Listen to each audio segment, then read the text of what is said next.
Hello, जहां की मिट्टी पारस है उसी का नाम बनारस है। अरे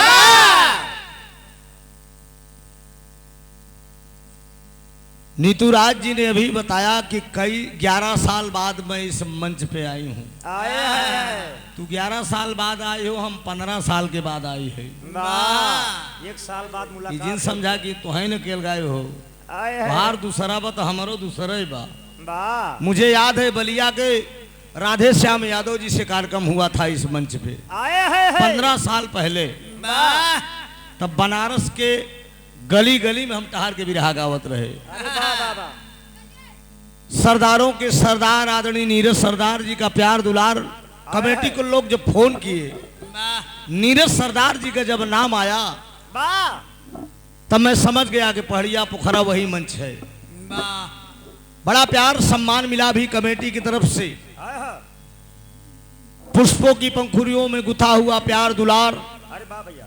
एक बनारसी साफा और सादर 501 रुपए से आहा, सम्मान किया गया। बहुत बहुत प्रणाम। कार्यक्रम की शुरुआत आगाज दे रहा हूं।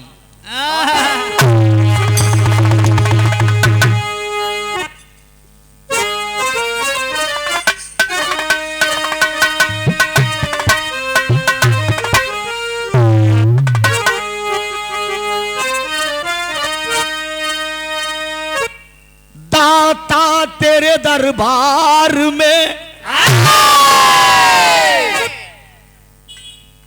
अब ठाड़े हूं कर जोर। अरे हेलो, का हो हेलो, बनारस हो इससे ज्यादा अब ना बनी। टेंशन न ला। हेलो,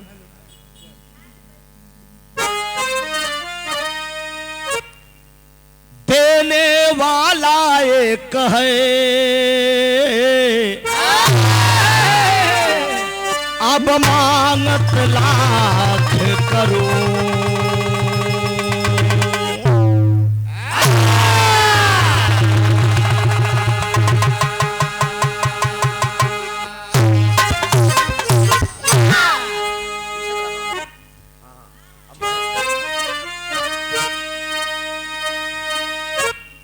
नमो नमो बिंदेश्वरी,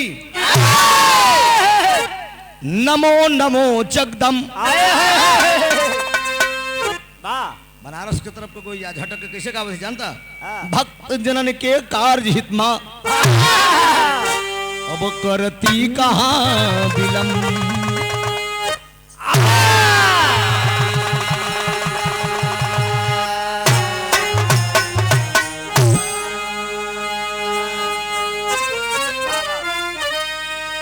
गुरु वशिष्ठ लग जाय के श्री राम भय रघुवीर। अरे वाह, वाह, वाह।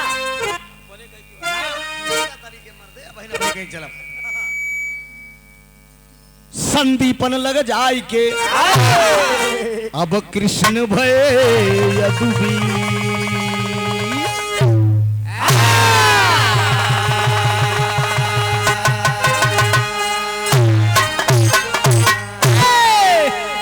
अब अपने में चलत है। हमें चिंता नहीं उसकी, हमें चिंता नहीं उसकी,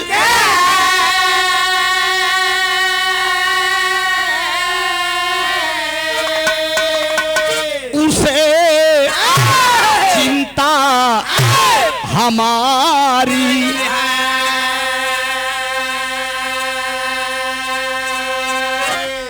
अरे मेरी पतवार का रक्षक सुदर्शन चक्रधारी है।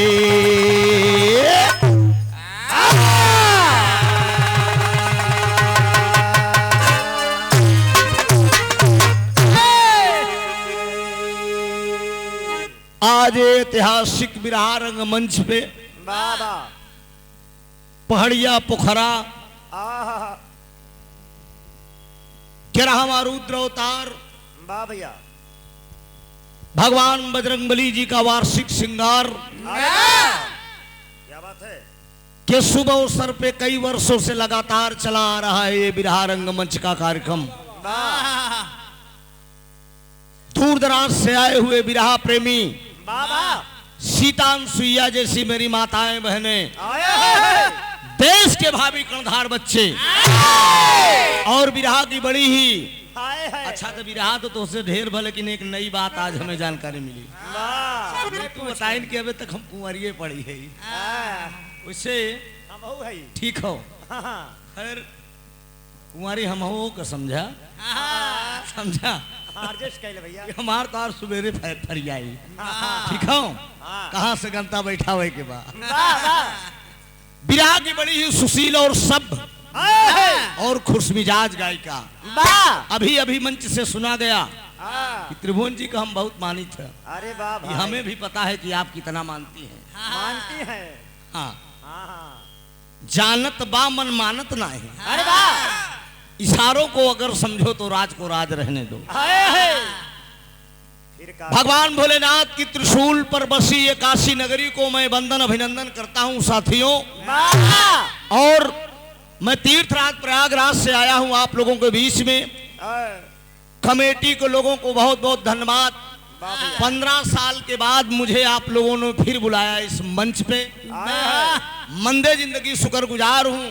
वाह एक जमाना था बनारस में लगातार मैं गाता था, आए है लेकिन वाह थोड़ा से कहावत कही गई कि हवा जब तेज चलते हैं तब पत्ते टूट जाते हैं, नए यार मिलते हैं तो पुराने छूट जाते हैं विरहा में भी तमाम अब खोदा बिंसी हुई के बा। आहा केहू अपने मेहनत और परिश्रम से कार्यक्रम पावत बा। वाह आजकल थोड़ा से मैं चकिया चंदौली तरफ सट गया हूँ, लगातार प्रोग्राम उधर में गा रहा हूँ। क्या बात इस क्षेत्र के बताए उधर बड़ा प्यार से ए मास्टर हो आओ ये महफिल देख के और थोड़ा मैक देख के हमारे वंदना का लाइन बदले का मन कहा था। वाह भैया क्या बात है समझ गया कि नहीं?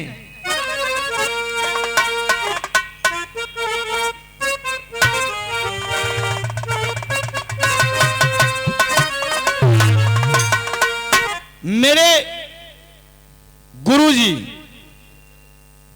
मर के भी इंसान का किरदार मर सकता नहीं, अगर फन अगर जिंदा है तो फनकार मर सकता नहीं। यह शेष आहा महरूम विरहा सम्राट जनाब हैदर अली जुगनू साहब की जिंदगी का ये आखिरी वंदना था मित्रों। अरे वाह वाह वाह इसी वंदना के बाद गुरुजी दुनिया से अलविदा हो गए। जनाब हैदर अली गुरुजी हमारे गाया करते थे, यही जिंदगी का उनके आखिरी वंदना था आहा कि भैयन के अगवा मई हो अरे ई भैयन के अगवा मई अब ठाढ़ई अरे दादा ई भैयन के अगवा मई अब ठाढ़ई कुछ सूझत ना अब खाई का बस बाटई सहारा माई का भैयन के अगवा ठाढ़ई कुछ सूझत ना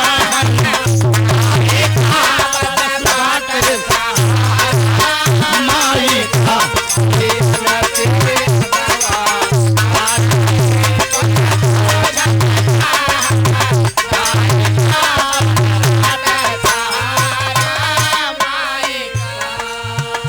हम गावत चला जाब हमारे एक बात आप सब समझत चला जाया। हमार हक बकाए के नहीं गए तो जान गया। बात वो हो दोस्त की पब्लिक एक एक बात समझ में आ जाए। ना तो हो से कौनो बात छिपल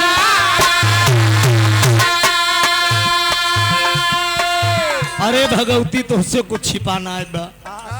त्रिभुवन नाथ क्या है, नीतुराज क्या है, अरे वाह ये तुम जानती हो माँ। ना तो से कौनो बात छिपल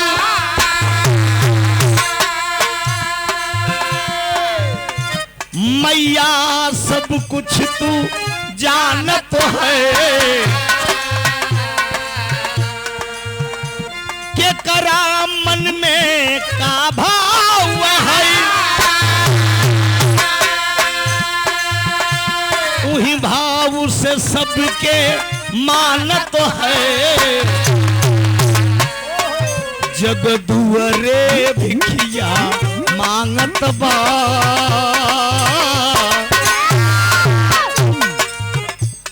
जग दुअरे भिखिया मांगत बा हम आ गए भाषा चारी का बस बाटई सहारा माई का जग दुअरे भिखिया मांगत बा हम आ गए भाषा चारी का बस बाटई सहारा माई का जग दुअरे भिखिया मांगत बा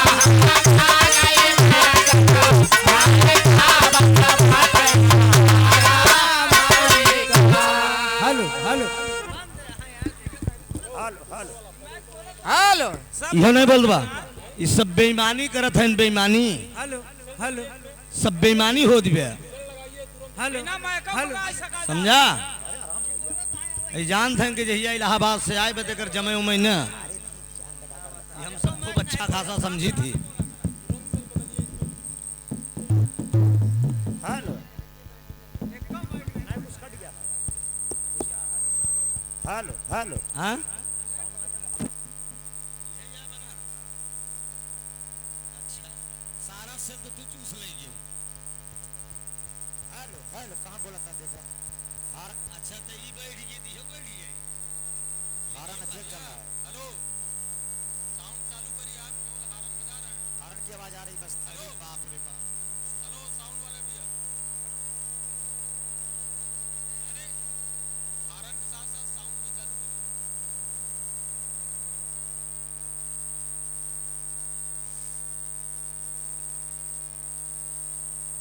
तो सर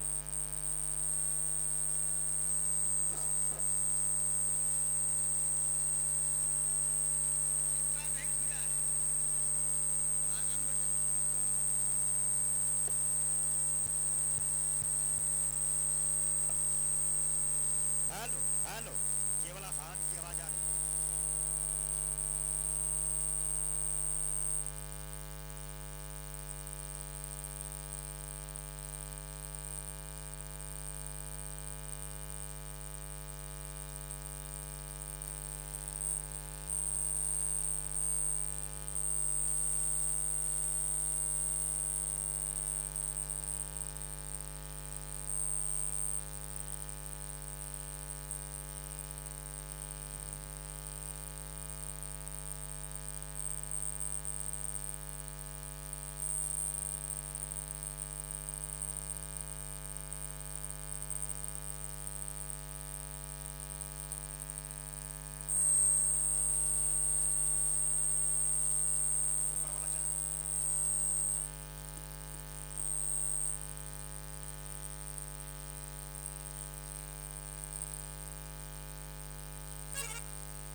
हेलो अभी चालू कर दे हेलो हेलो हेलो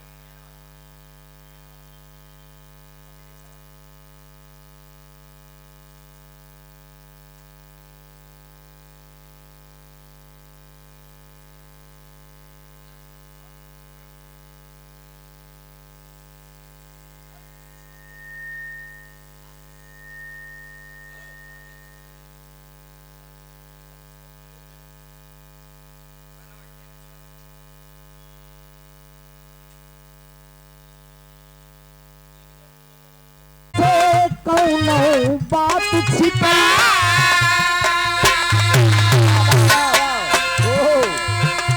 ना तो से कौनो बात छिपल मैया सब कुछ तू जानत है के करा मन में का भाव है वही भाव से सबके मानत है जग दुअरे भिखिया मांगत बा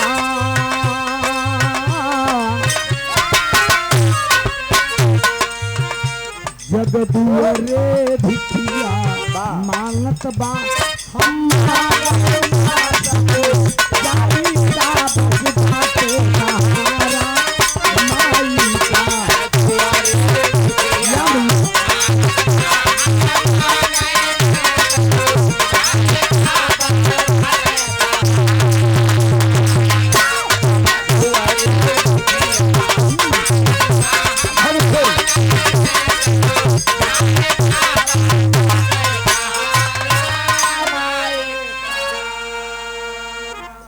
स्वर्गीय अतुल यादव पूर्व पार्षद 100 रुपया का पुरस्कार बहुत बहुत प्रणाम हूँ तने बाजाओ ढंग से बनावे मजा नहीं देते हम गावे लागे यहाँ हमारा कि पब्लिक को होगा मारे ही नहीं पब्लिक से जनता से बड़ी कोई अदालत नहीं होती है ई भाई लोग चाहे बुल्लू को बुल्लू बना दे चाहे बुल्लू को उल्लू बना दे यही सब धरती पे कलाकार बनवत है मोटा बोला एक आदमी मोटा बना तो तनिक और सही कह दे भैया बढ़ावा पातर कह के सही कह दे जाना एक साफ कह दे सही कह दे रात कैसो में सो बीत जाए प्यार मोहब्बत से दूसरे अंतर में फिर कहना है दोस्त अरदास दास का सुन लिया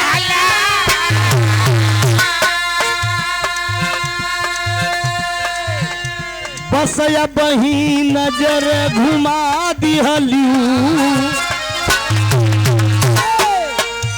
अरदास दास का सुनी लिहलियू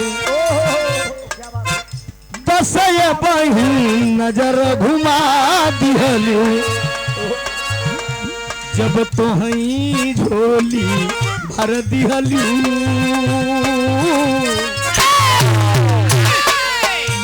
जब तो हई झोली मोरी भर दिहलियू दूसरे से हाथ का सारी का बस बाटे सहारा माई का दुआए भर दिहलियू दूसरे से हाथ का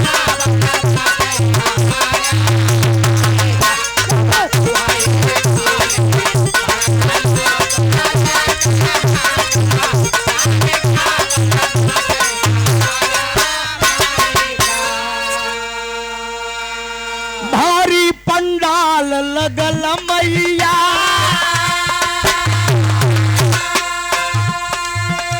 भारी पंडाल लगल मैया भक्तन कई भीड़ जुटल बाटे भले न का कुछ ना दई जा अरे माई तमाम भक्त तेरे दरवाजे पे आते हैं माँ देव ऋषि किन्नर भी पूजा करने के लिए आते हैं कुछ इन्होंने का फल तू दैदा फलय नहु न खासु ताई का बस बाटे सहारा माई का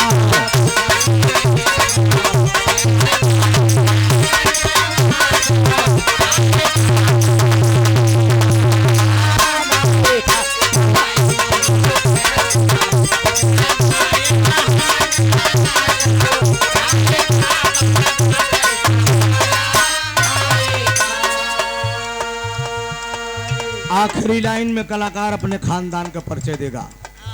मैं किस वंश का हूं दोस्त, कहां से गीत संगीत की विद्या मैंने प्राप्त किया। कभी राम आधार हैदर गईले,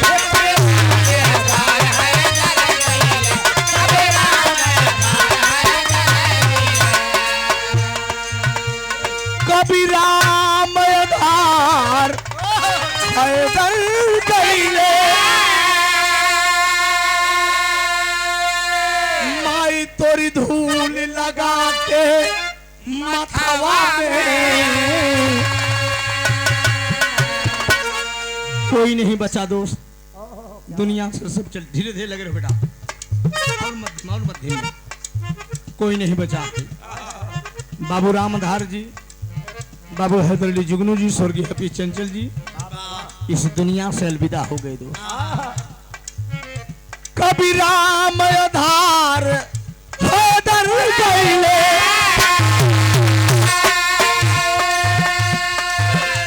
तोरी धूल लगा के मथवा में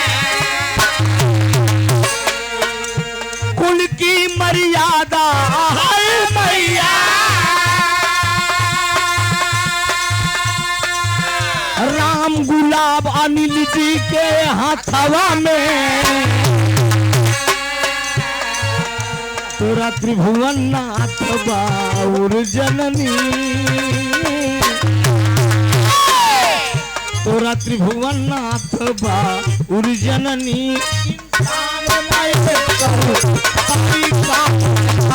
सहारा माई का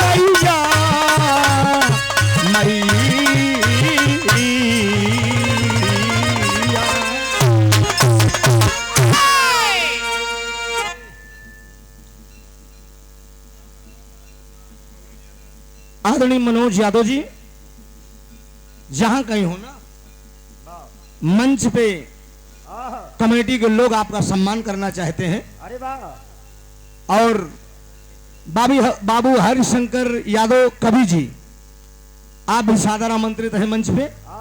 कमेटी के पदाधिकारी आपका सम्मान करना चाहते हैं। लक्ष्मण यादव, विनोद यादव रमरेपुर, और प्यारे सदस्य, प्यारे सरदार लाल जी यादव जी और रमेश यादव जी, भगत जी, नीरे सरदार सत्यनारायण यादव, राजेश यादव जी, सबका सम्मान करके जोरदार ताली बजाकर आप लोग सम्मान कर दीजिए। महापुरुषों को धीरे धीरे मंच पे आ रहे हैं दोस्त। बारे बनारस, तमाम जिला में बिरहा टहार के गावा का, लेकिन दोस्त बनारस जैसा सम्मान नहीं मिलता दोस्त। इसीलिए हमने पहले ही कहा ना कि जहाँ की मिट्टी पारस है उसी का नाम बनारस है। बनारस के जगह ऊपर मोहर लग गई, वो गवैया हो गया। असली परख तो बनारस में होता।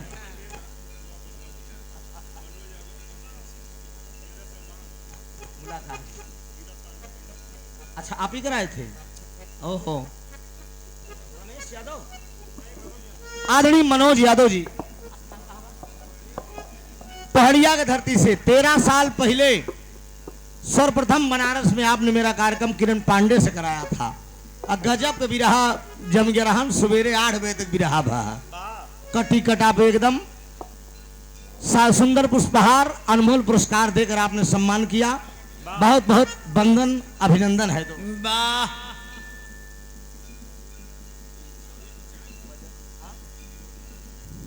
विनोद यादव रमरेपुर सुंदर पुष्पहार 200 रुपया का पुरस्कार। पांव लगी आशीर्वाद दे घी के लड्डू टेढ़े मेढ़ जौने मिल जाये वही सही। अब और तो 500 वही ठेलात रहन मार भाई वो अपन चाट टोट देखा फ्री में खा तो थी बताए ना त्रिभुवन भाई तो हर कहाँ गए चटावे के कहाँ चली गए हमारी बाप रे। बीरे यादव के पूजनी पिताजी प्यारे लाल यादव जी सीरे यादव जी बाबूजी के कर में थोड़ा हम देखा नया है। हाँ पुराना है मान ले। अच्छा वो चाय वाले अब तो स्वर्गवासी हो गए ना। मालिक करे स्वर्ग में उच्च स्थान मिले। 100 रुपया। नमस्ते बाबू। हमारे भगत जी के तरफ से सुंदर पुष्पहार 101 रुपया। बहुत बहुत प्रणाम हो। सरदारों में सरदार नीरज सरदार दूसरी बार मुझे मौका दिए अपने रंगमंच पे। सुंदर पुष्पहार अनमोल पुरस्कार। बहुत बहुत प्रणाम हो। आशीर्वाद की परीक्षा है। हमसे चूक होगी थोड़ा से यही बना नहीं तू पहले शुरू कर दी। अब जानत रहे नहीं बनारस के हिसाब ना। एक दाई मैंने जब झोंक देन और तो सब थमोबे के रही। मास्टर आए है वंदना का लाइन तो हो ही गया। अरे वाह अब है आप सुने कि नया नया ड्राइवर हरनवे धई धई दाबा था। बारे हारा साला कैसा ड्राइवर रहन कौन हारन दाब देत रहन। हाँ अब ओका क्लच ब्रेक के पता ही ना है वो साला हारने में लपटी आएगी। बतावा हाँ सोचा वाह वाह धूम तरज के आप सब आनंद ले। हाँ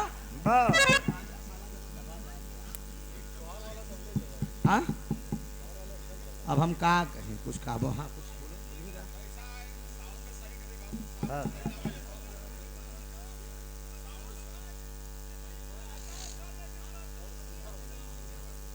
का गाई गवैया का बजाई साला मूडे जब डिस्टर्ब हो जात तो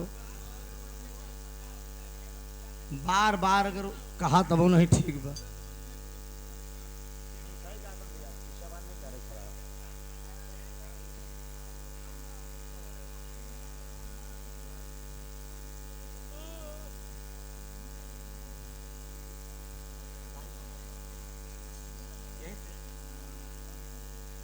कमेटी के अध्यक्ष साहब बाबूलाल जी यादव जी के करकमों द्वारा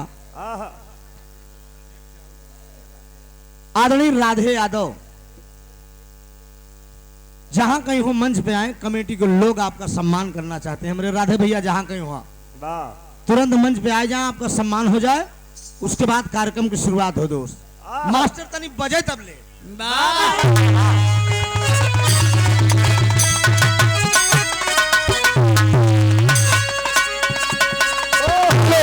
एक मिनट हेलो हेलो कहाँ गए बाजा वाले बनावत हैं।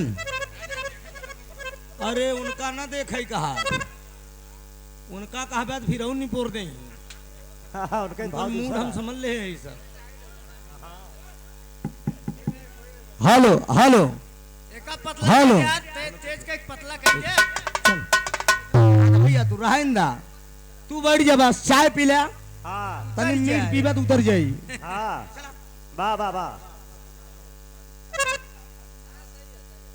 राधे श्याम यादव जी अनमोल पुरस्कार देकर आपने सम्मान किया। बहुत बहुत प्रणाम हूं। आशीर्वाद की परीक्षा है। बड़ा धूम तर्ज के आप सब आनंद लिया। कुछ तनी के न ज्यादा नई न ज्यादा पुरान खाली बीच में तनी खाली बानगी मार के आवा मास्टर साहब।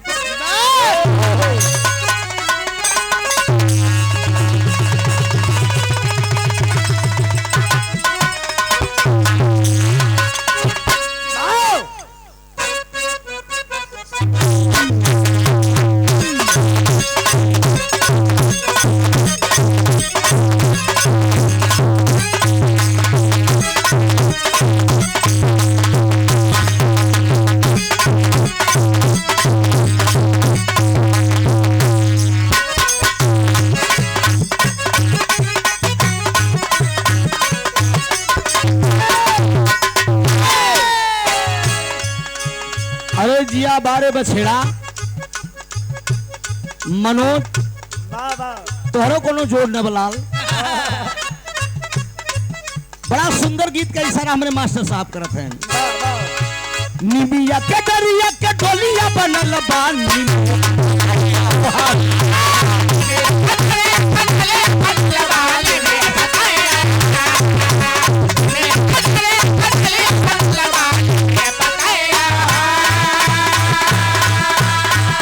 निबिया के दरिया के डोलिया बनल बा निबिया बताइया ओहा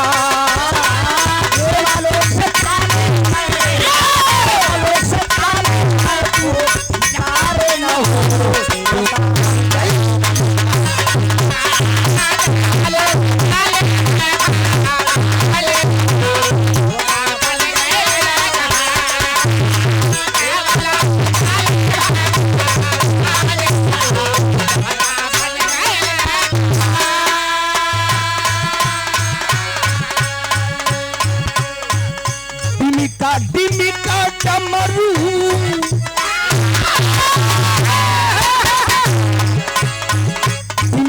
डिमिका डमरू बजावे महादेवा मुरली बजावे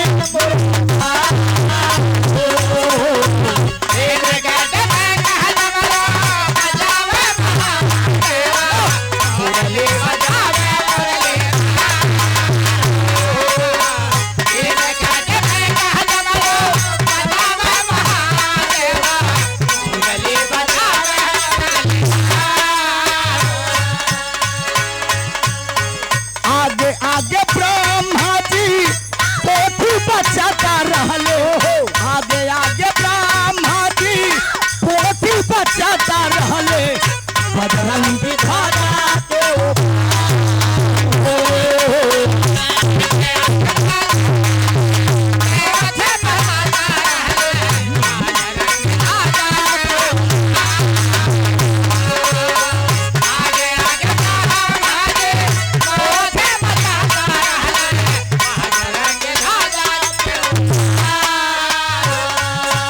आगे आगे गणपति करे अगुवाई मुसवत होई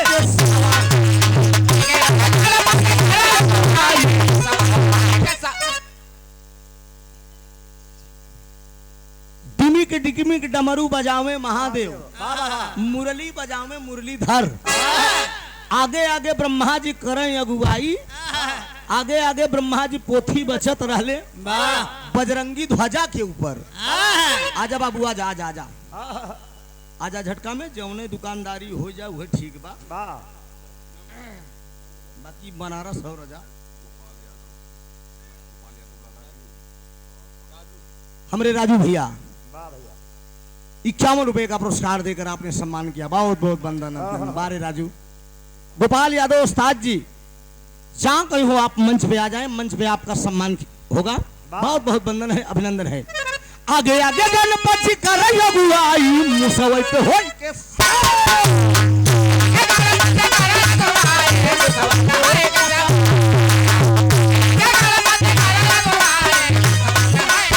आगे आगे गणपति करे अगुवाई मुसवत होई के सवा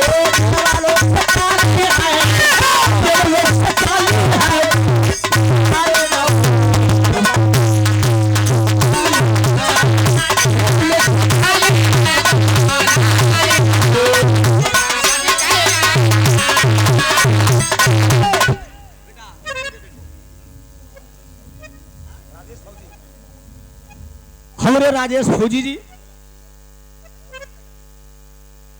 200 रुपए का पुरस्कार है बहुत बहुत वंदन है। यहीं बनारस की धरती पे सिविल लाइन पुलिस लाइन में मेरा भाई फौजी जवान है रहता है विनोद यादव मेरे बुआ का लड़का और फौजियों को मैं बहुत बहुत धन्यवाद दूंगा। देश के सपूत हैं आप देश के रक्षक हैं मैं सलूट करता हूं आप सबको। ई तो उनकर भक्ति रस के अच्छी बात रहन ऊपर रहन अब तनिक आपन बेटा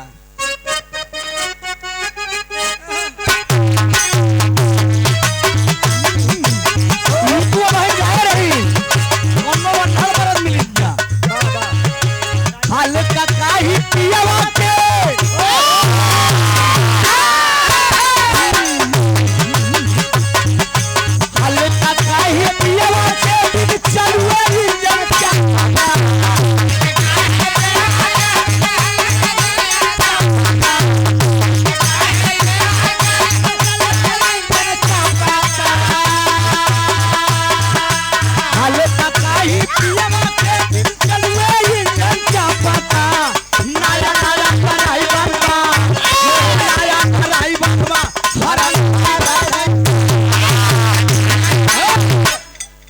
नीतू जी के रहन हरन वाला हो। कोनो अल्हड़ मरन मिल गया कहन त्रिभुवन भाई वो बे तुल ताल का दाब देता त नया नया ड्राइवर बा हरनवा धई धई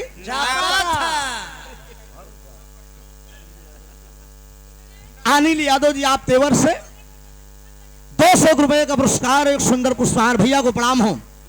आशीर्वाद की परीक्षा बहा में के तनी पलट दे ठीक बा सबकी इच्छा बा ना तो हाल का काही गोरिया के हाल का काही गोरिया के दिन पिया करवट पर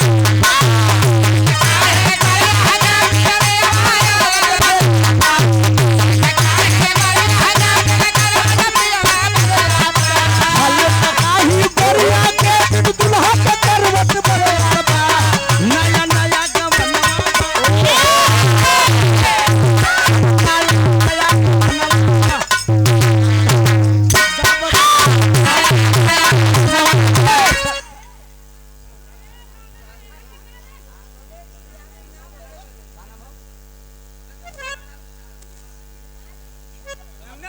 का नाम है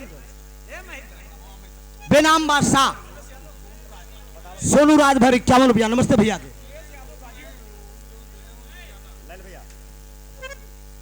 हमरे राजू भैया ये देते हैं कि हाल का कही गोरिया के बिन गमने के करवट बदलता यानी बियाह नहीं बाबा लेकिन करवट हर हर मस्कत लिया तो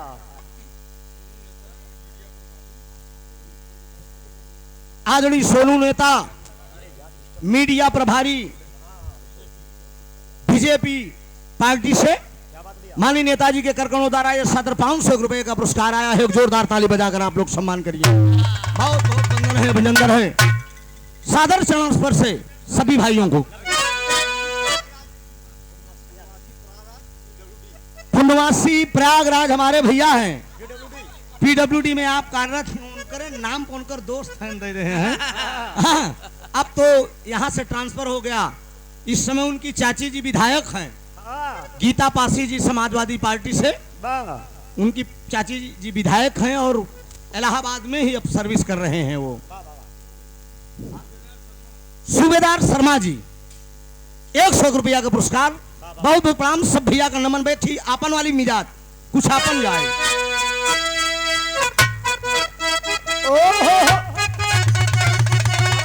ये देखा भोजपुरी लाइन अब ले आप लोग सुनत रहा अब तनी चल जा हमारे इलाहाबाद तरफ हमारा स्पेशल अरे गजब तोर नखरा गजब तोर नखरा अरे गजब तोर नखरा गजब तोर नखरा सावर गोरिया गजब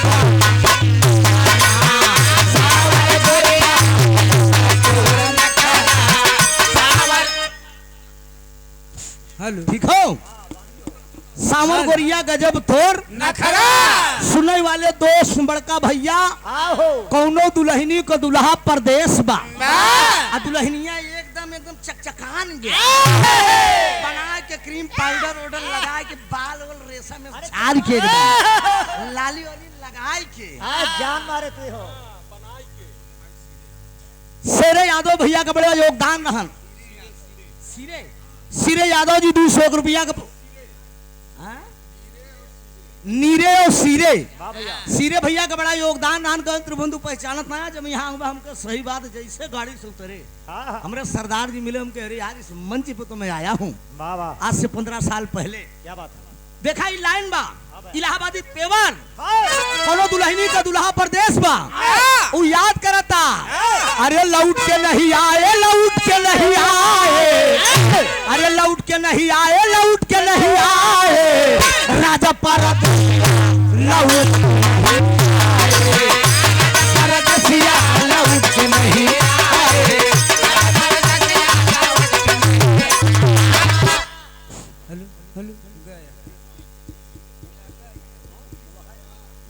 हेलो हेलो विनोद यादव ताड़ी समाजवादी पार्टी के आप दुधिया संघ के अध्यक्ष हैं। ये सुंदर पुष्पहार सादर 500 रुपए का पुरस्कार आया है। बहुत बहुत प्रणाम। दुल्हनिया अपने दुल्हवा के याद में कहा था कि माघ बीता पूस पिता पिताएगा हलवा हो बिताएगा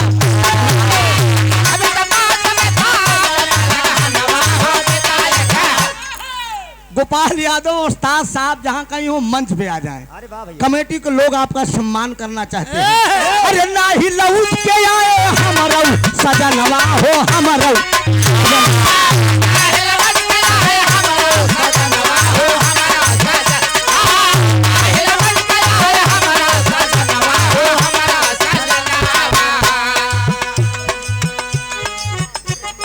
जबरलिया गरदा उड़ावई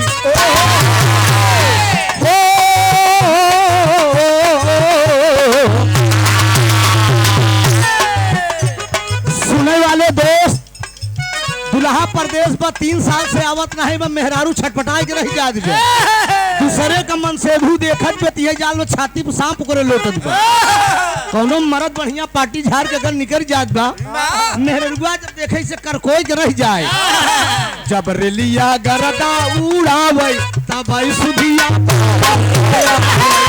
रेलिया गरदा उड़ावे तब आई सुधिया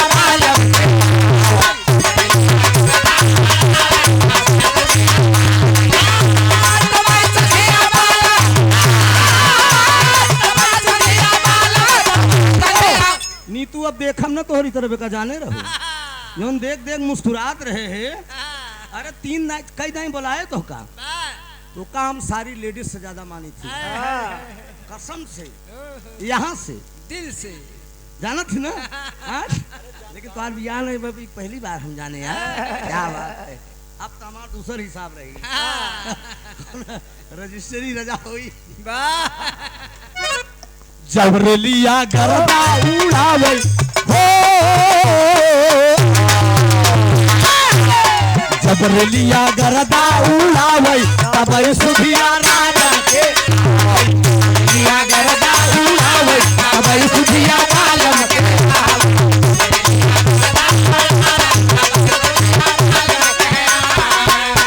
अरे काजा नहीं दे अरे काजा नहीं दे ई सहारा वाली सहारा वाली कजरा काजा नहीं सहारा वाली कजरा सहारा वाली कजरा सहारा वाली कजरा सहारा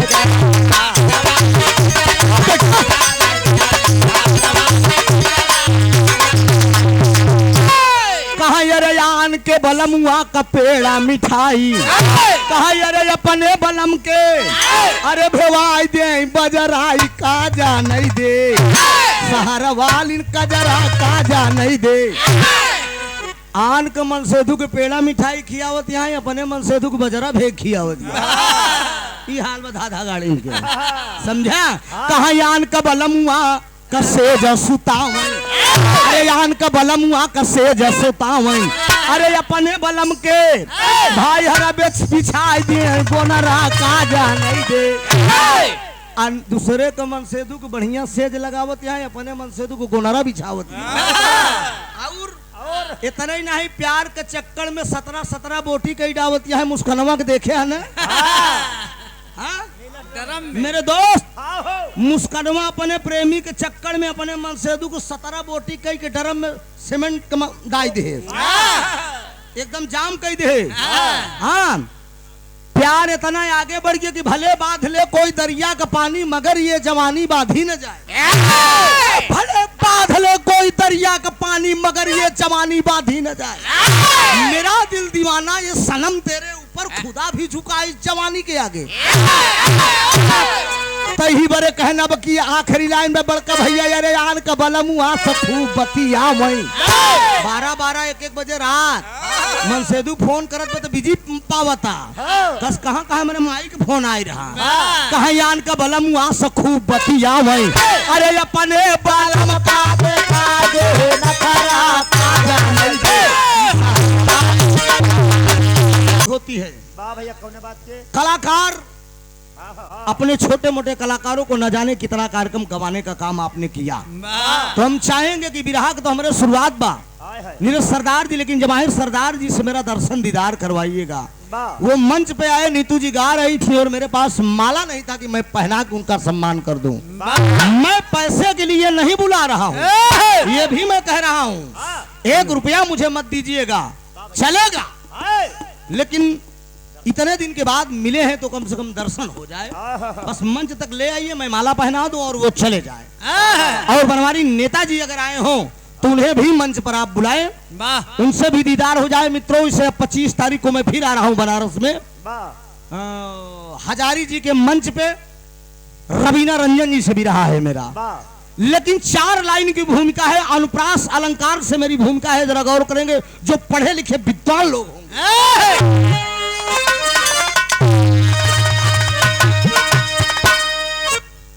चेतन चपल चंद्रिका चंद्रमा की, गिनते जाइएगा कितना अच्छा मिलेगा इसमें। वाह भैया।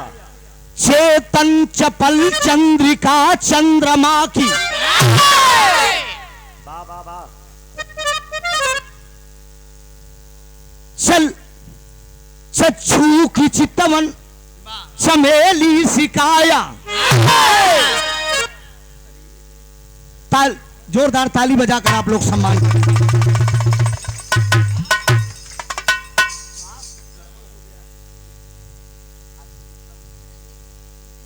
थोड़ा ताली बजा दीजिए आप लोग।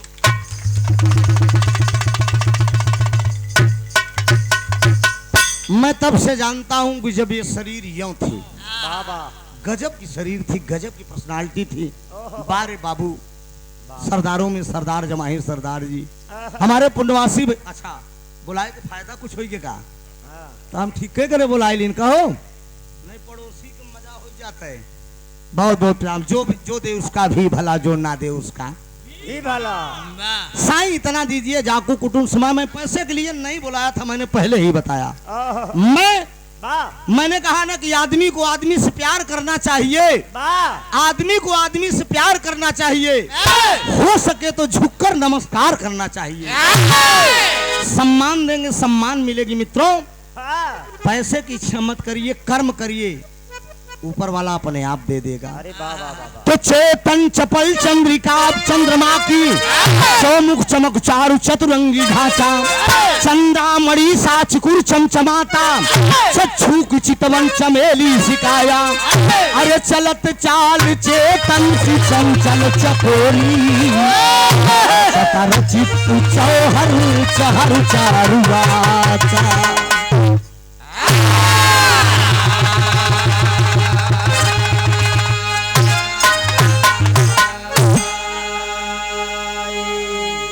चेतन चपल चंद्रिका चंद्रमा की, चौमुख चमक चारु चतुरंगी ढांचा, चंद्रामणि सा चुकुर चमचमाता, चक्षु की चितवन चमेली सिकाया।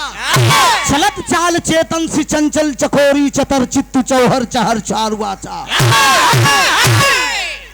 अनुप्रास अलंकार था मिर्तों, पूरी भूमिका में 48 चा था। गिन लीजिएगा एक एक लाइन। यूट्यूब पर भी साथी भी आए हैं, 2 दिन बाद ये यूट्यूब पर चढ़ जाएगा विधा, आप सुनकर 48 चा गिन लेना। पूरी भूमिका में था। एक लाइन कव्वाली के तर्ज पर स्वर्गीय परशुराम गुरु जी वाली। हेलो हेलो,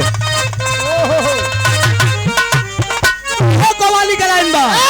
अरे उठो मुसलमान नमाज पढ़ लो, अरे उठो मुसलमान नमाज पढ़ लो, कि अरे उठो मुसलमान नमाज पढ़ लो, अभी मेरा सर। उठो मुसलमान नमाज पढ़ लो।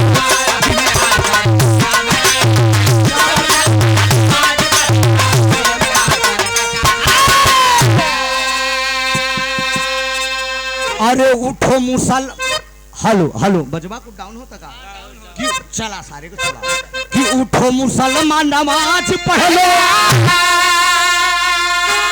अरे अभी मेरा सर कटा नहीं। अरे हुसैन जैसा दिया शहादत, अरे हुसैन जैसा दिया शहादत, वैसा कोई जैसा दिया शहादत, वैसा कोई।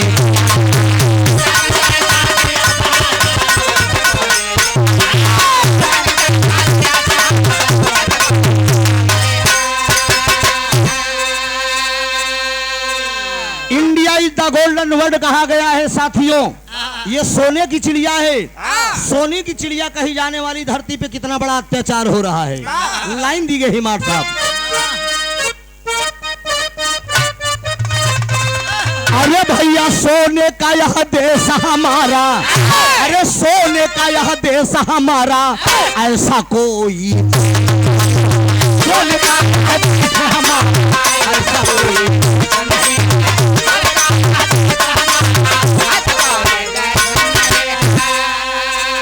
अरे सोने का यह देश हमारा, अरे अब ऐसा कोई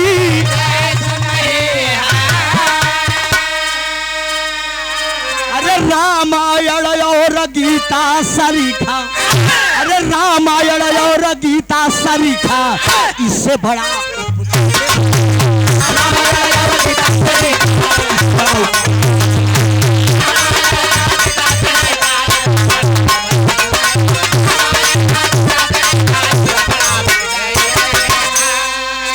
बेटा गौर करेंगे मित्रों, कहानी यहीं से शुरुआत हो रही है। कहानी कब की और कहां की, 2 लाइन का नजम लगा दा।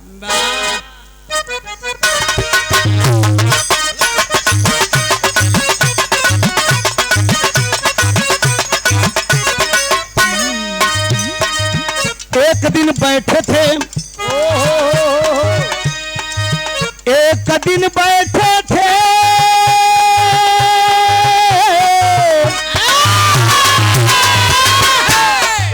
एक दिन बैठे थे, अब राजा सुन ले ज्ञानी जी,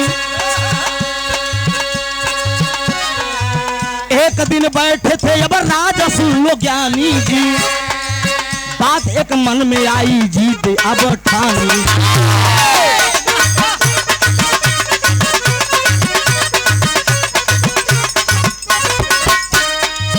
राजा अकबर की बात है मित्रों, सिंहासन पर राजा अकबर जी बैठे हुए हैं।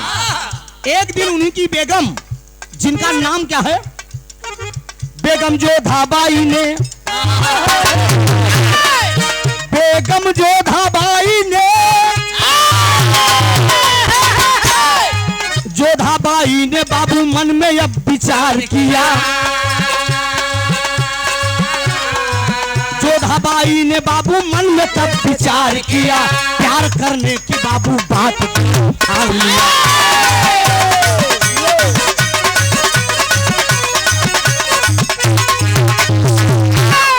बात तनी समझना, एक बार की बात है मित्रों, राजा अकबर अपने सिंहासन पर विराजमान हैं, तमाम प्रजावासियों का देखभाल कर रहे हैं, लेकिन एक दिन उनकी बेगम जो थी जोधाबाई, जोधाबाई अपनी दासी को बुलाती हैं, नौकरानी को बुलाती हैं और कहती हैं कि एक काम करो, तुम जाकर अपने राजा साहब से कह दो दिन रात वो प्रजा की ही सेवा करेंगे, कि कम से कम हमें भी ख्याल करेंगे। अरे हम उनकर बीही औरत है, शादी करके ले आए हैं, कम से कम मेहरुओं को ख्याल करी कि खाली प्रजा में मस्त रहे हैं। दासी जाए के राजा अकबर से कहती है कि हुजूर पनाह, बेगम साहिबा आपको याद कर रही हैं। कहन क्यों?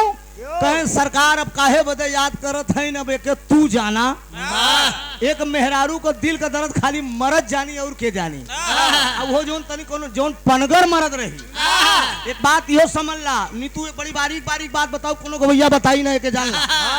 मेहरारू औरत जो श्रृंगार करती है, ये किसके लिए करती है? मर्द के लिए करती है। अगर मर्द ना ताके तो लाली लिपस्टिक सब बेकार बा। नहीं तो अच्छा आप लोग बतावा का आषाढ़ भैंसा देखी, हाँ खाली मर्दे देखी ना। नहीं बात थोड़ा तू हंसा ना, हम सही कहा था एकदम। या से तू जितना श्रृंगार पटार करे बार बार अगर हम ताकत देख इसकी सुंदरता बढ़ेगी। खाली मर्द जो अपने आप का है, अब आपके जो घर राऊ है उनके लिए कौन फर्क कोई मतलब नहीं है, जान ला।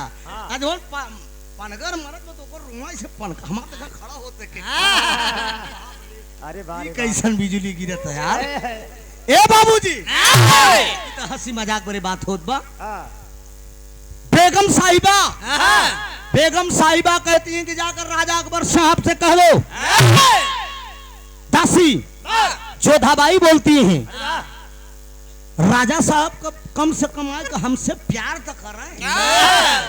रैयत के मालिक राजा अकबर सिंहासन छोड़ दिए, अंटा के पास रानी साहिबा खड़ी है।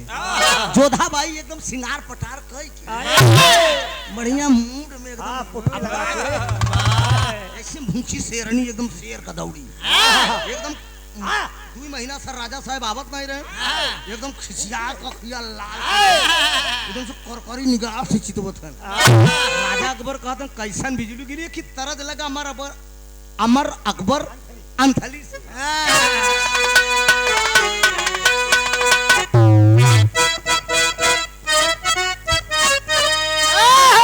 ए भैया अंटा पे जोधाबाई खड़ी है, राजा अकबर पहुंचे, वो भी अपनी बेगम साहिबा को देख के एकदम मस्त है।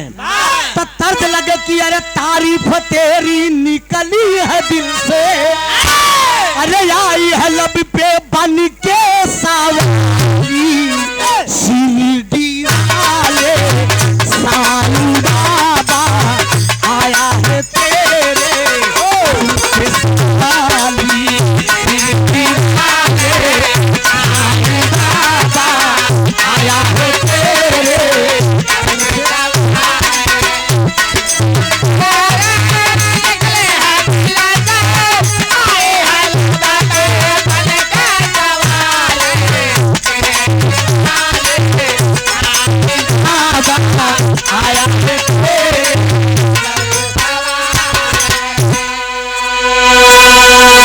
जोधाबाई अंटा पे एकदम गुलब्बा में हाथ डाल खड़ी है और राजा अकबर पहुंचन कौन है हमार करे जा ए हमार जानू ए हमार पोपो, अरे आशा लगाए बैठा हूँ कब से, अरे आशा लगाए बैठा हूँ कब से, अरे तू तो है मेरी सपनों की रानी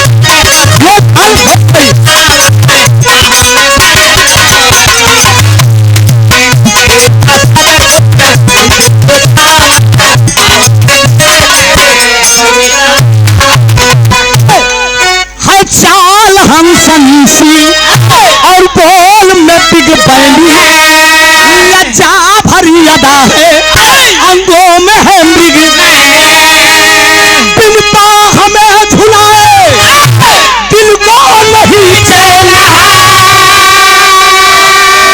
काले घुंघराले बाल जैसे मेरी जान दिल में हुई रहे हैं।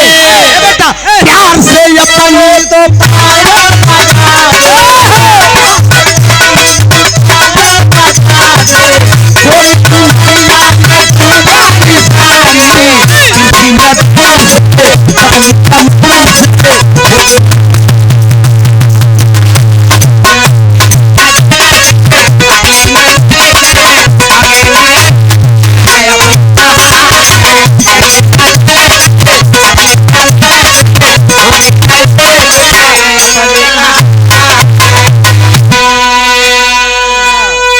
अतुल यादव पूर्व पार्षद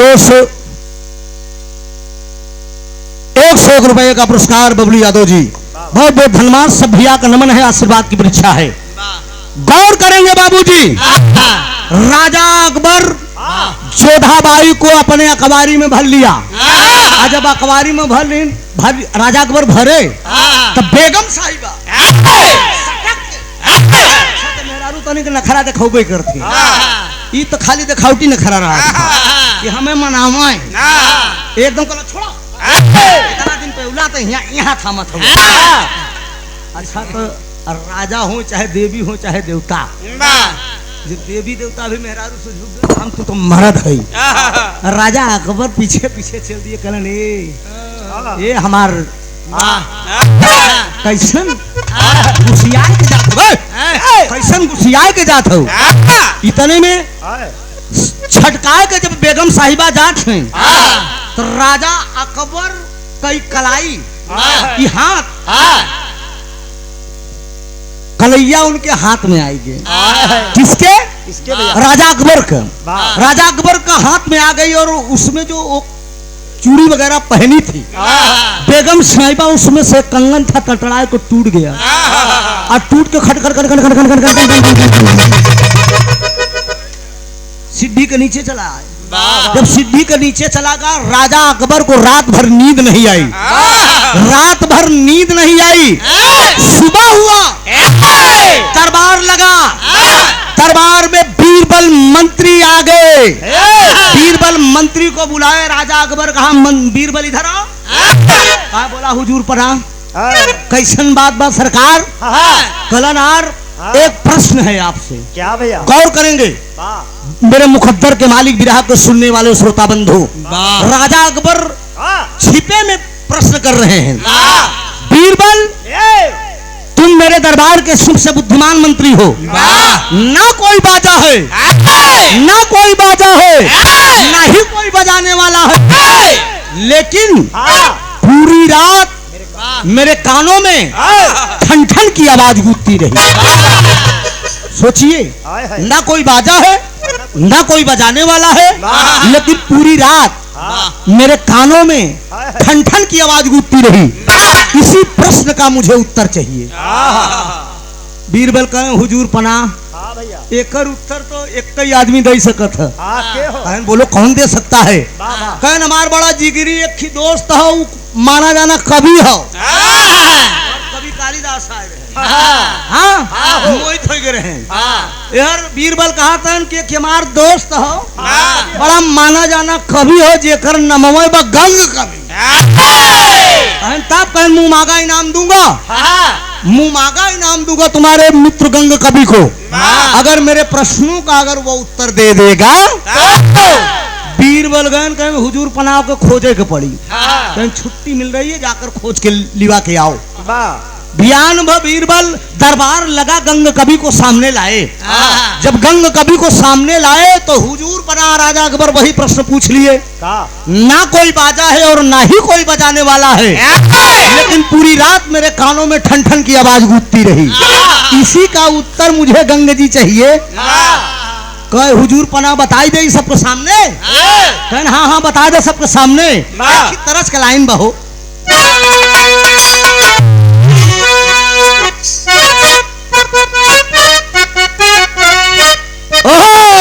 ये हमारे उस्ताद का लाइन है।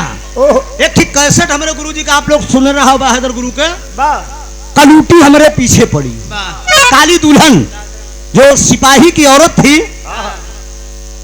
काले को काला न कहो काला सब में आला है। कभी कभी राम जन्म भैया कहा थी काली कुतली काला सुरमा माई डियर आंख में रहने।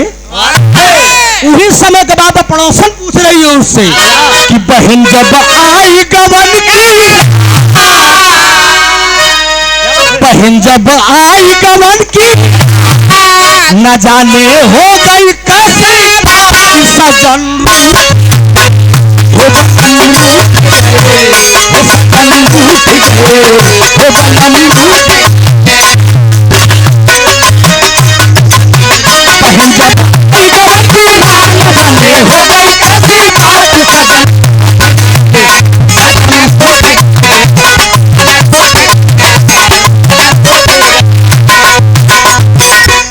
आगे का लाइन सुन बेटा पहले।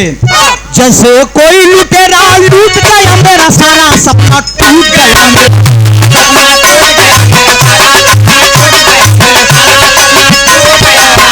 पड़ोसन कह रही है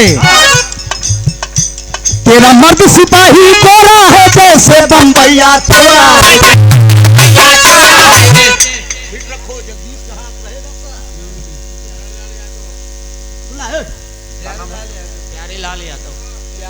प्यारे लाल यादव जी बाबू की तरफ से ही हमारे हैदर गुरु को लाइन पे देते हैं। तेरा मर्द सिपाही गोरा है जैसे बम्बैया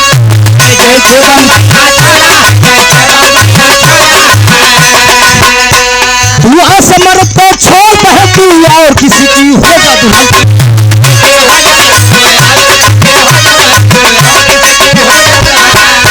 पड़ोसन की सुन करके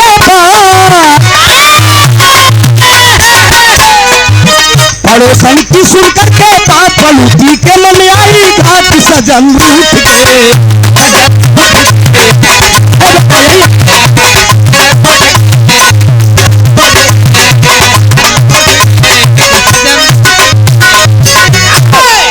लेकिन बाबूजी गंग कवि भरे रात दरबार में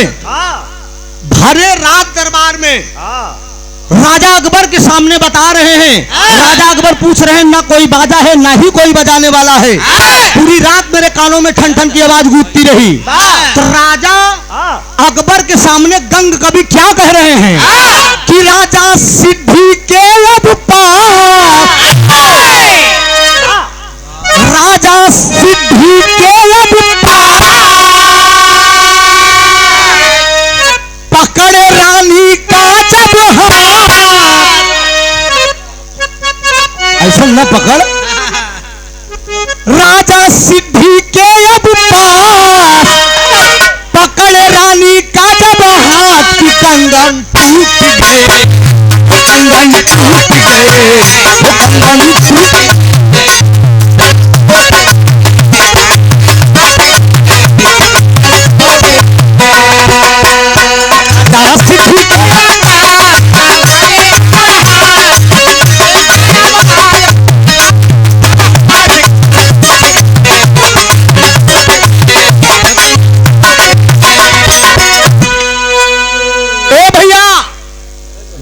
कभी राजा अकबर के सामने बतावत है कि राजा सिद्धि के पास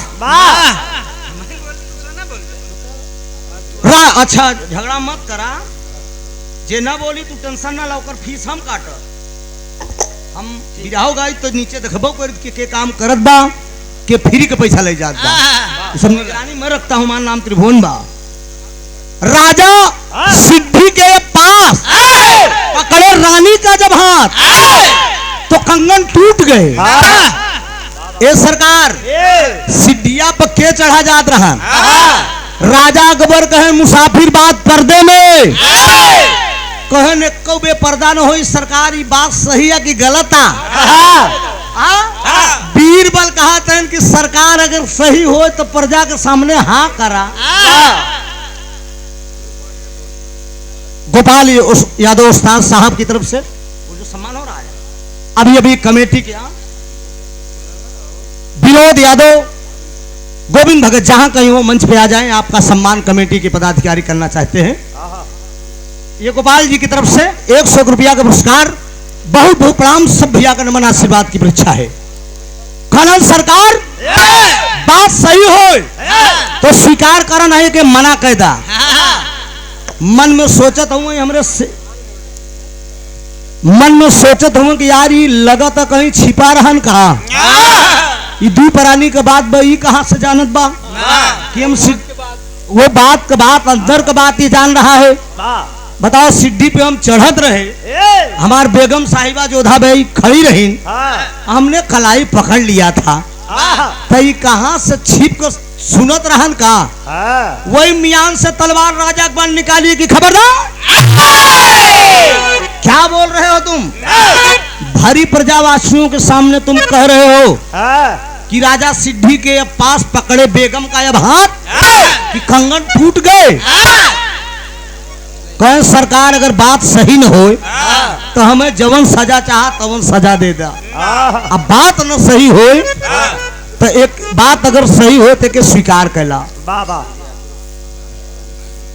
शेर यादव जी अनमोल पुरस्कार देकर आपने सम्मान किया, बहुत बहुत प्रणाम हो, सब भैया का नमन है, आशीर्वाद की परीक्षा है। आशीर्वाद दे हम बच्चे अपनी कला में कामयाब हो। काम है सम्मान शुरू बा, हम अपन काम शुरू करे है।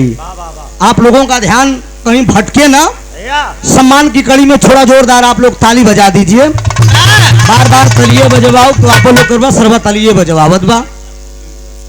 अच्छा ये गोविंद भगत जी का सम्मान हो रहा है, कौन कर रहे हैं?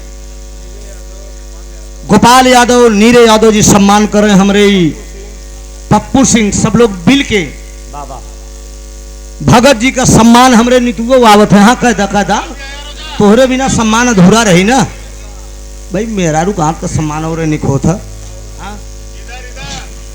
गोविंद भगत जी का सम्मान हो रहा है। बहुत बहुत धन्यवाद। इसी धारा से प्यार और प्रेम बना रहना चाहिए। जोरदार ताली बजा दीजिए भगत जी के लिए।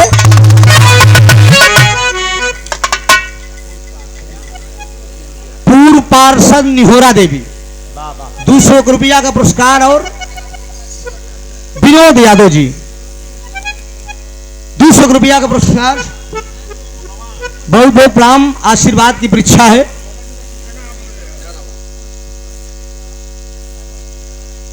हाँ, सूचना का हो।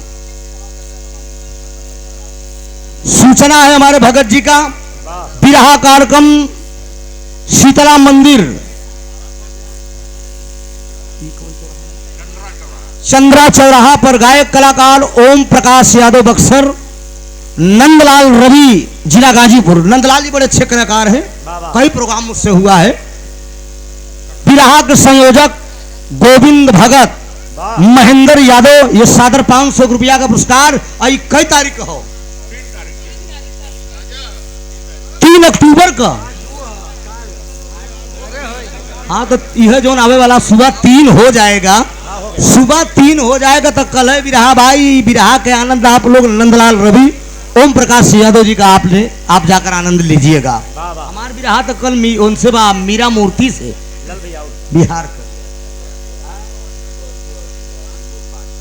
स्वर्गीय अतुल यादव जी, पूर्व पार्षद विनोद यादव जी 200 रुपए का पुरस्कार। बहुत बहुत प्रणाम। सब भैया का नमन है। आशीर्वाद की परीक्षा है। कहे सरकार बात अगर गलत हो तो आप जो फांसी चाहे वो दे दे मुझे। हम कोनो ऐरा गैरा कभी नहीं, हमारो नाम गंग कभी बा। राजा अकबर सोचत हन कि अंदर का बतिया सरवा कहां से जान गए। ऊपर आने के बाद हम हाथ पकड़े रहे अकेले में। प्यार मोहब्बत का बात तो भैया खाली दुइये परानी में होता ना। तीसरवा अगर जान जाए तो सब बेकार बा। हाँ, राजा अकबर को शंका हो गई। शंका बड़ी बरियार नीतू हो गई। अच्छा, मर्द का अगर शंका हो गया, एक बात बा, एक मर्द को देखकर खुश हो सकता है, लेकिन एक औरत को देखकर खुश नहीं हो सकती। एक जान ला। खाली इतना हम जाकर घर कह दे कि नीतू बड़ी सुंदर लगत रही। यही कब कर ना, तो यहाँ से भैया बड़ा सावधानी से काम होता। बोल दिए। राजा अकबर को शंका हो गई कि ये मेरी बेगम साहिबा, लगता है इस कवि से मेरी बेगम साहिबा का कोई चक्कर है। देखा, शंका समाई गई राजा साहब को कि अंदर की बात ये जान कैसे गया। और वो प्रचंड विद्वान कवि थे गंगा कवि जी। कवियों की जुबान पे माता सरस्वती का वास होता था। कभी नहीं बोलते थे, माता बीड़ा वाली बोलती थी। इसलिए कवि जी बताए गए घरे लौट के शाम का वक्त हुआ, जब राजा अकबर आए तो जोधा बेगम साहिबा को बुलाकर एक बात कहते हैं। प्रयागराज का खाटी भाव है।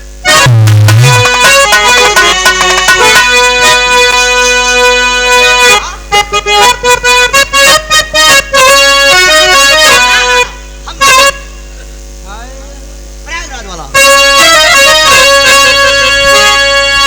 आए हाय, अरे झकोरा मारे झूलनी, अरे झकोरा मारे झूलनी, वही साड़ी ला झकोरा मारे झूलनी।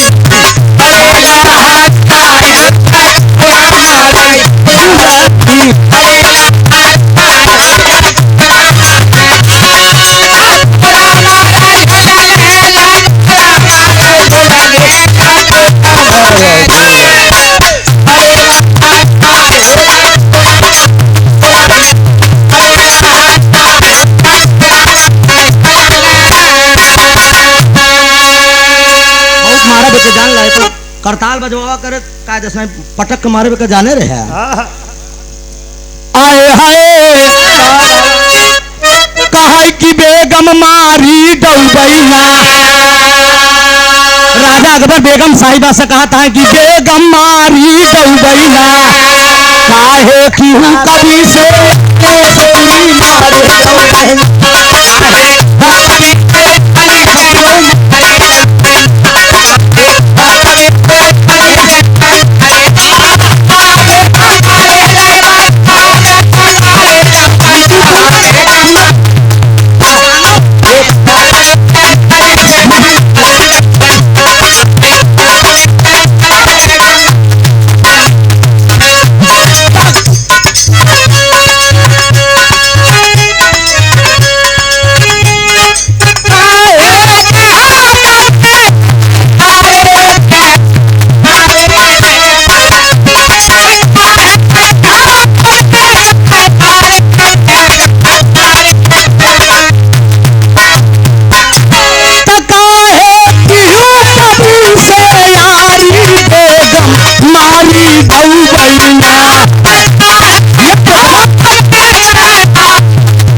सूचना 5 नवंबर के बिरहा दंगल का कार्यक्रम राम जन्म टोपी वाले अंसार अहमद दीना नाथ यादव जी व्यवस्थापक हैं आप। राम जन्म को और अंसार भैया का बेटे एक्सीडेंट अंसार जी के भवा। मालिक चाहेगा तो तब ठीक हो जाएंगे, क्योंकि हमसे प्रोग्राम था। बाबा यादव, बाबी यादव जी, बाबी यादव जी आयोजक साहब हैं। 251 रुपया का पुरस्कार। बहुत बहुत प्रणाम, सब भैया का नमन है, आशीर्वाद की परीक्षा है। गंग कवि के ऊपर शंका कई के बाबूजी राजा अकबर अपनी बेगम साहिबा से बोल दिए। बतावा ये अंदर का बात, कभी कैसे गंग जान गया कि हम तोहार हाथ पकड़े रहे, लगत ही कबीवा से तो पहले से 3-5 करे रहे। अरे बाप रे बाप, बेगम साहिबा कहा तो ना आप तर्जबा गेहूं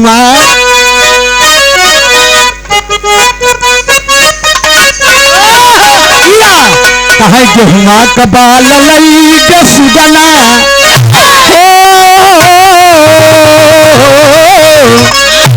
कहे गेहुआ कबाल लई के सुगना बलम बिना पूरी तमाम प्रकार का गावत। कुंडा प्रतापगढ़ में मेहरवन गावत थी। मोरे दुल्हा कया जबे पढ़ाई, अरे मोरे सैया कया जबे पढ़ाई, हमार कान पासा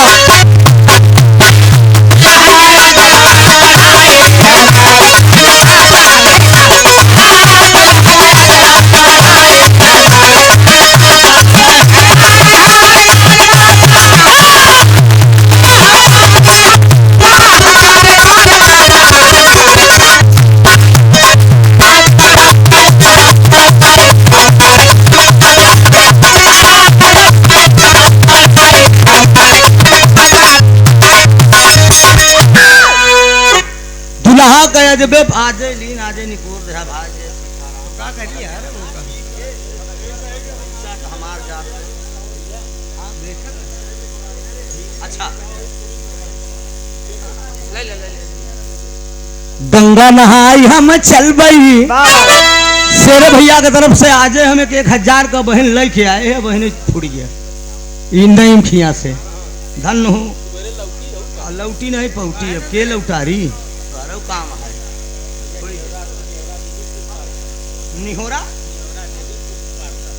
निहोरा देवीपुर के पार्षद 100 रुपया का पुरस्कार। बहुत बहुत आशीर्वाद की परीक्षा बा। स्वर्गीय बाबू राम कैलाश गावत रहे कि गंगा नहाई हम चल बई, अरे गंगा नहाई हम चल बई, गंगा नहाई हम चल बई, अरे गंगा नहाई हम चल बई, घोड़ैया हम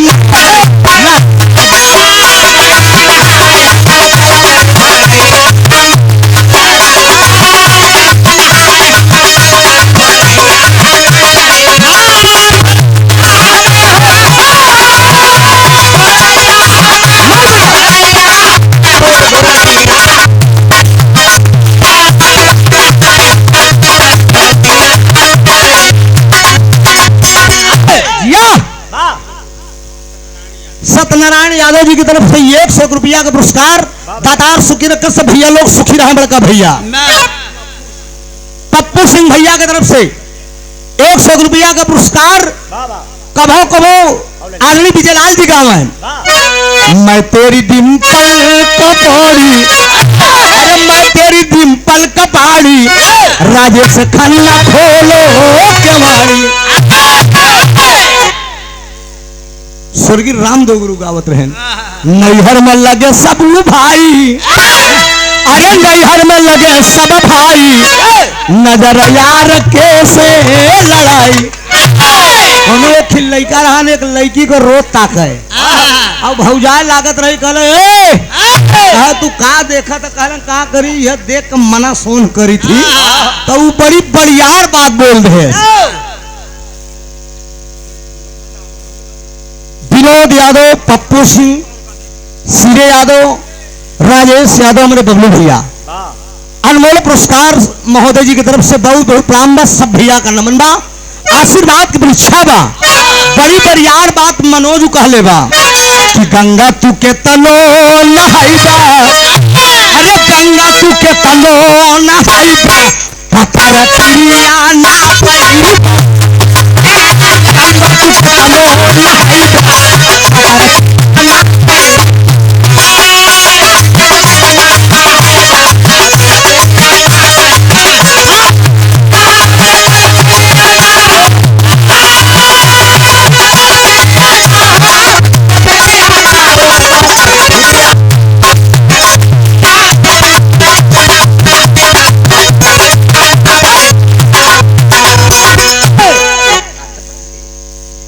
यादव जी कमेटी के मलिकार साहब की तरफ से यह लाइन पे बकी गंगा तू केतनो नहीबा पतर तिरिया ना पैबा राजा।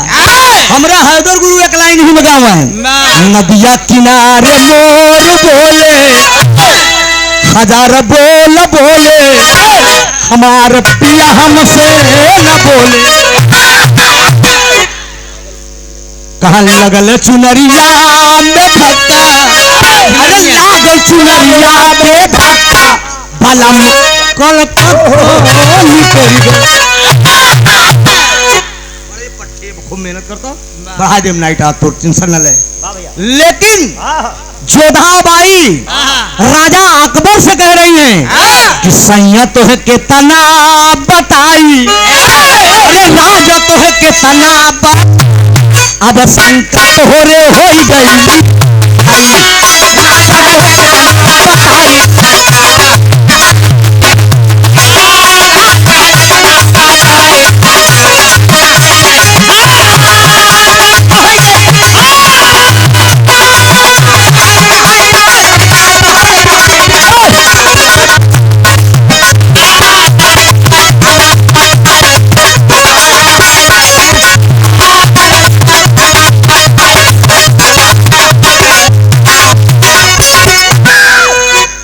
सैया तोहे कितना बताई अब शंका तोहरे हो गई जाई।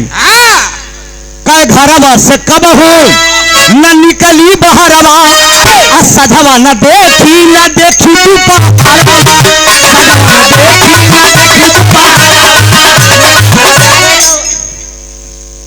कैसे के उसे नैना मिलाई, अरे कैसे के उसे नैना मिलाई अब शंका तोहरे हो गई जाई।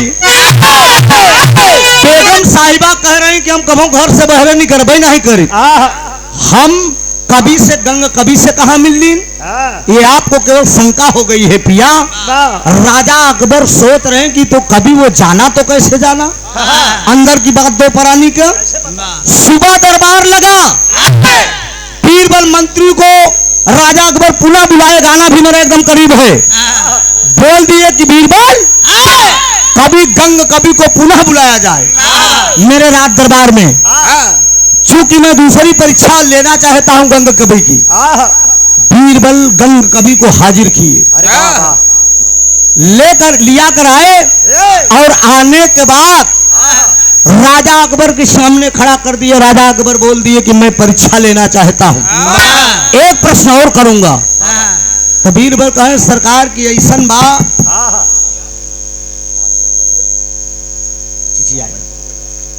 सत्य प्रकाश जी अध्यक्ष दुर्गा मंदिर अशोक विहार फेज 2 पहाड़िया 3 अक्टूबर कल भंडारा है। आपके यहाँ सादर 100 रुपए का पुरस्कार है, बहुत बहुत प्रणाम है। सवाल कर रहे हैं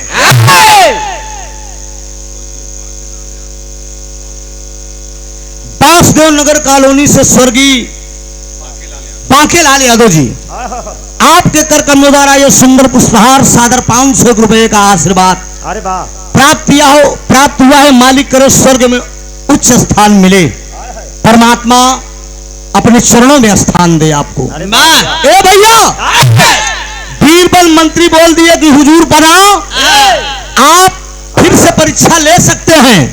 लिया के एक तालाब के किनारे चल दिए बाबूजी, एक कुर्सी लगा दिए, एक कुर्सी लगा दिए, 2 ठीक कटिया फंसाई दे, 2 ठीक कटिया लगा कर राजा अकबर बैठ गए। अब बीरबल घुमामत घुमामत घुमामत घुमामत गंग कवि को उसी तालाब के किनारे लेकर आए। और जब तालाब के किनारे लेकर आए तो सवाल कर रहे हैं सवाल ये कर रहे हैं राजा अकबर, पूछ बैठे गंग कवि से कि गंग केवल इतनी बात बताओ कि दोनों कटिया में कौन सा जानवर फंसा हुआ है। सवाल बड़ा टेढ़ा है मित्रों। सवाल कर रहे हैं, बीरबल मंत्री बगल में खड़े हैं। राजा अकबर गंग कवि से पूछ रहे हैं कि दोनों कटिया में कौन सा जानवर फंसा हुआ है। गंग कवि सोचे ना समझे, तुरंत बोल दिए कि हुजूर पनाह। अरे वाह वाह, एक में तीतिल है, एक में खरगोश है। अरे वाह, कर बोले क्या बोल रहे हो? होश होशो हवास में दिमाग है, मारूंगा तलवार से गर्दन अलग हो जाएगा।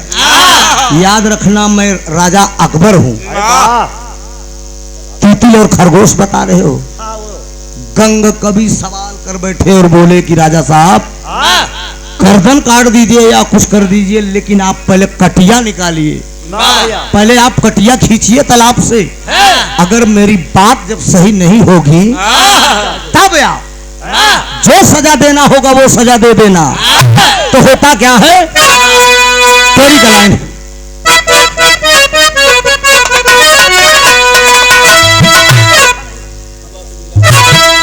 अरे मेरे राम, जुबान से पीड़ा वाली हट गई। अरे तब बच गई गंग कवि की सभा बीच में।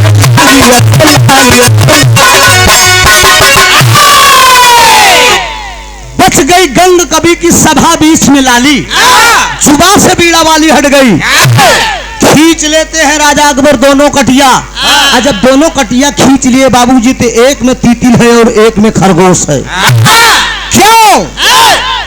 मैंने बताया कि पहले के जमाने में कवियों की जुबान पर माता सरस्वती होती थी।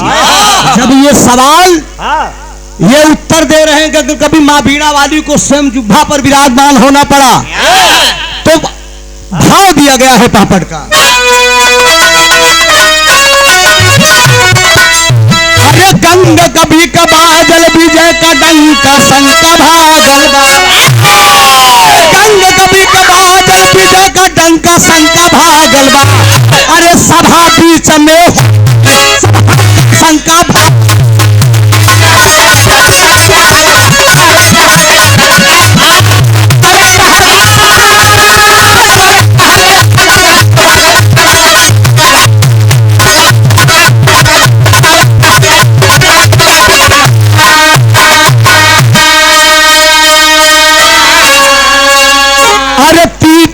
खरगोश अब दिया गंग कभी बतलाई हो। राजा अकबर सोच रहे हैं तुरंत अब मन लाई हो। अरे सभा बीच में हो गई सब हंका शंका भागल बा।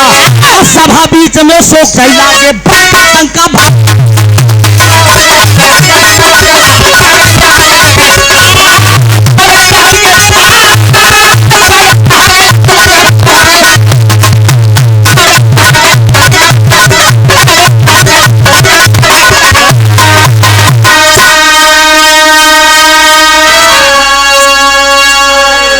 माता सरस्वती स्वयं बाबूजी तीतिल और खरगोश बन के कटिया में राजा अकबर के फंसती है।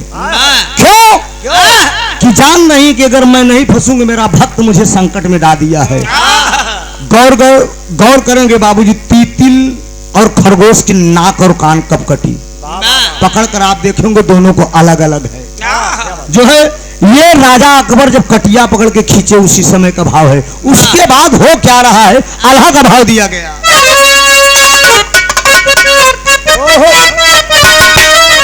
तितिल खरगोश बन के, अरे तितिल खरगोश बन के फसल बीड़ा वाली भैया।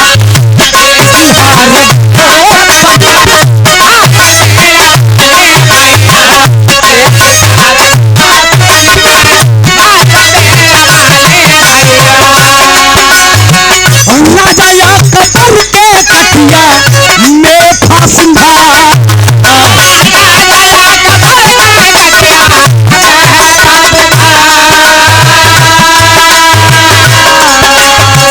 राजा अकबर जी को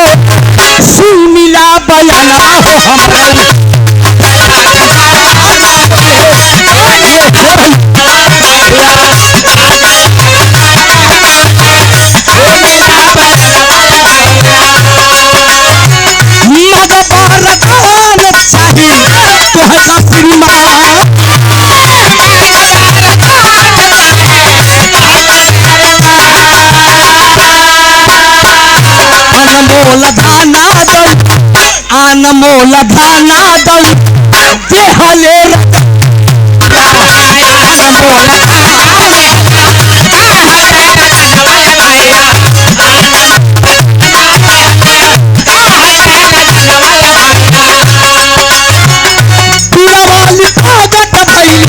सुना श्री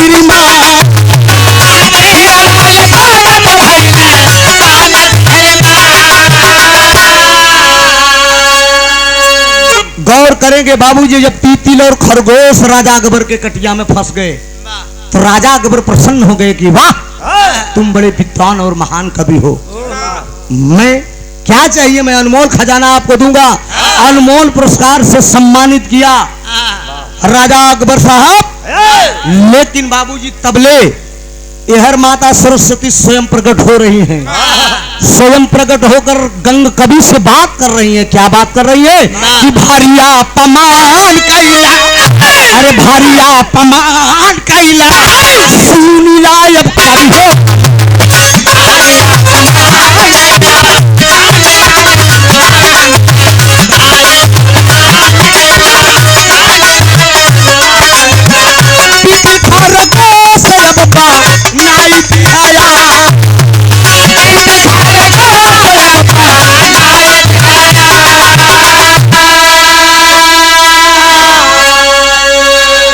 माता सरस्वती प्रकट होती है और गंग कवि से बोल देती कि गंग जरा निगाह उठाकर देखो बेटा, तेरे सामने कौन है। बहुत बहुत प्रणाम भैया।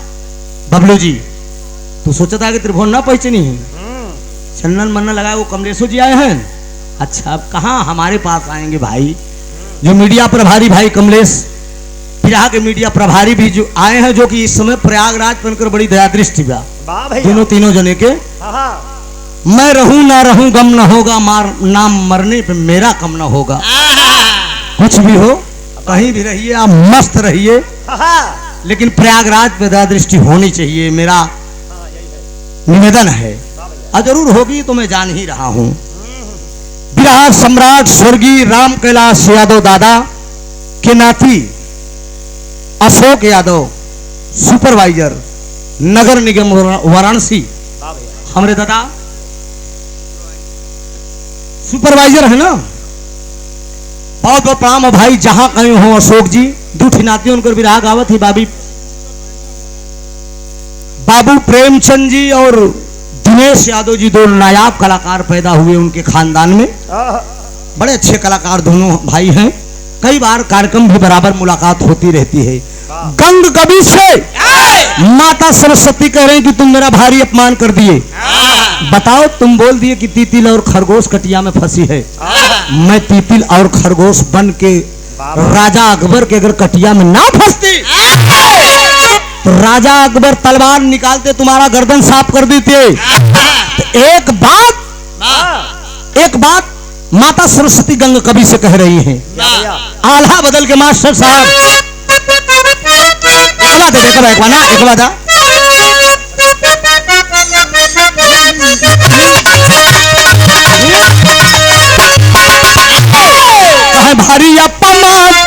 भारी अपमान मोरा तुही कई दिहाला।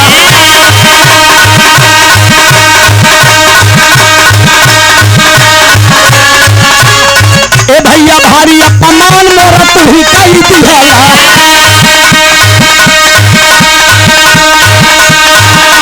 तीतिल खरगोश बनल तुही,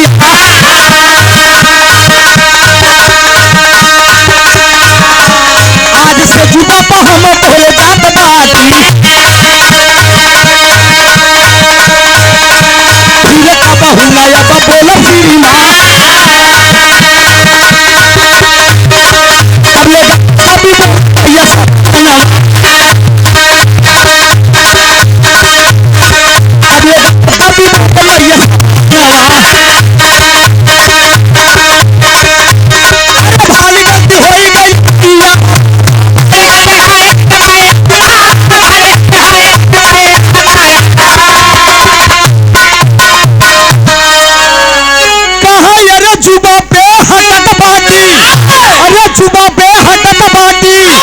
सुनिया सुजनवा लेखनी में तोहरे विराज हो जाए।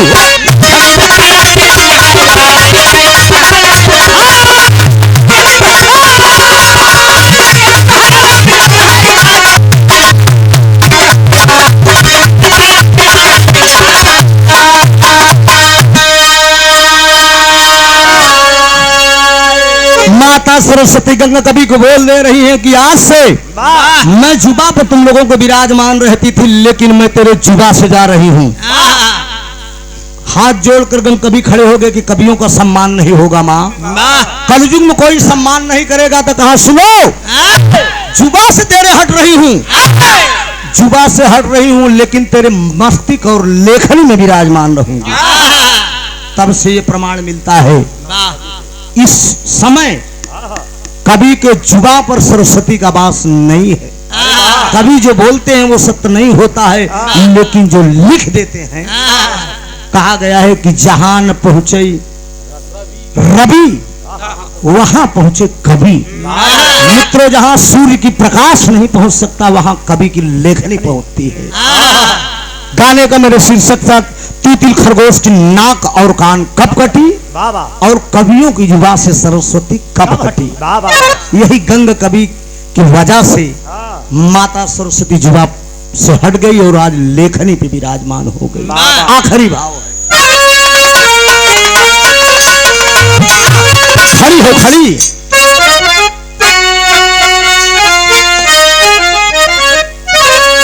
अरे ये बना मिली, ए भैया ये बना मिली, ये बाबू अब ना मिली। अरे तनेलू वही का तारा बना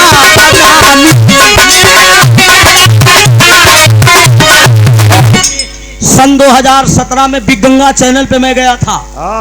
इलाहाबाद का मैं इकलौता कलाकार गया था मित्रों। बाकी सब कुछ कलाकार बनारस के थे, बिहार के थे, देवरिया की थी सरोज सरगम मीनाक्षी राज से मेरा मुकाबला लगा था। आदरणीय विजयलाल ओम प्रकाश यादव जी जज थे, दिनेश लाल निरहू, संभावना सेठ, अमरपाली हीरोइन, और दिनेश बतासा चाचा। इन लोगों के बीच में मैंने बिरहा गाया था, टेलीविजन पे आप लोगों ने देखा होगा। चला हो मोरे बिरना कचौड़ी बोलावे। लाल कवि जी कहन बेटा इसको मत गाओ तुम। हम कह क्यों? राम जन्म से बढ़िया क्यों न गाई पाई। हम कह राम जन्म जवन गावत हो हमें गावे दा। हम सब खाटी अपन लगा के ठेलप। आप लोगों का आशीर्वाद से फाइनल मिला या ना मिला, लेकिन 2017 में जब लौट के आया तो बिरहा में भूचाल मचा।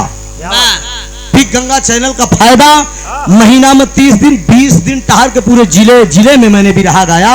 और जितना संपत्ति 20 साल में नहीं कमाया बिरहा में, उतना तो टेलीविजन से आने की बात हो गया। दादा पंधारी कई लाइन रही कि अब ना मिली नेनुआ का तरकारी, अब ना मिली। दादा राम आधार गावत हैं कहा अब ना मिली, ए भैया अब ना मिली, ये बाबू अब ना मिली। देसी घिए कई सोहारी अब ना मिली।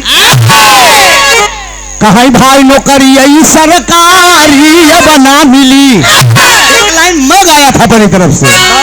कहा अब ना मिली, ए भैया अब ना मिली, ये बाबू अब ना मिली। अरे तजे कर मरी गई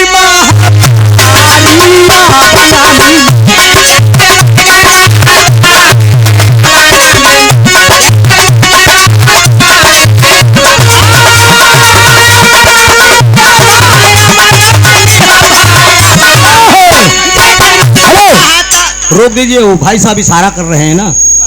अरे थोड़ा क्या, मैप भी तो बिगड़ गया था हमारे समय में, उसका टाइम आप नहीं जोड़ेंगे। अरे तो ठीक है, बैठ जाए तुरंत। नहीं कहिए तो बैठ जाए, ऐसी क्या बात है। खड़ी हो लगा भाई, लास्ट चल रहा। आखिरी लगा तो तू बार बार ऐसे करत है, गवैया के दिमाग डिस्टर्ब हो जाए। 2 मिनट के लिए जवन है, इतनी बड़ी पब्लिक बैठी है, अगर गाना ना समझ में आता तो लोग हल्ला मचा देते। आखिरी भाव है, थोड़ी सी गलती, ए भैया थोड़ी सी गलती, माँ थोड़ी सी गलती, मैया कई दिलिन पैनमा थोड़ी सी गलती। देख के वरदान माई अंतर ध्यान भैली, कवियन का लेखनी पे सुना विराज मैली। आगे का सुनीला बयानमा थोड़ी सी गलती। स्वामी गीतानंद है बुल्लू तजो कोतारी, राजा राम आधार कहे सब सारत कई। जुबा से बीड़ा वाली हट गई, यादव त्रिभुवननाथ का रक्षक मैं हर वाली। जुबा से बीड़ा वाली, हेलो हमार कहा माना राजा जी हो। हेलो ए राजा जी, राजा जी सौतन के लंबे